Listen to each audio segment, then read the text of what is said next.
Cambiamos de tema, fíjese que luego de 8 años de espera se logró un final feliz en la zona rural de la comuna de Vilcún. Esto luego de que comunidades mapuche de esa zona recibieron tierras y apoyos productivos.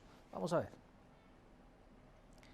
En medio de una ceremonia tradicional, los dirigentes mapuche de la comunidad Segundo Levío de Vilcún lograron recibir el Fondo Las Mercedes, que fue logrado gracias al artículo 20 de la ley indígena, lo que permitió resolver de manera pacífica este histórico conflicto por la propiedad de esas tierras, que según dijeron los mapuche y esas comunidades habían pertenecido a sus antepasados. En la actividad estuvo presente la alcaldesa de Vilcún, el director nacional de la CONADI y por supuesto todas las familias de los beneficiados. Vamos a escuchar aquellas declaraciones.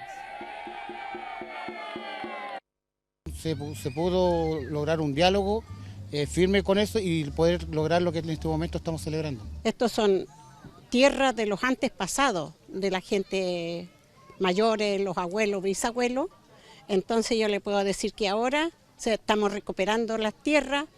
Por muchísimos años la comuna de Vilcún no tenía una compra de tierra y hoy estamos viendo las luces de ese trabajo yo diría en conjunto con las comunidades, con los dirigentes. Y por eso que es tan importante también el apoyo productivo que se entrega en esta oportunidad para que estas familias puedan vivir dignamente en los espacios, en este territorio que se ha restituido en esta ceremonia.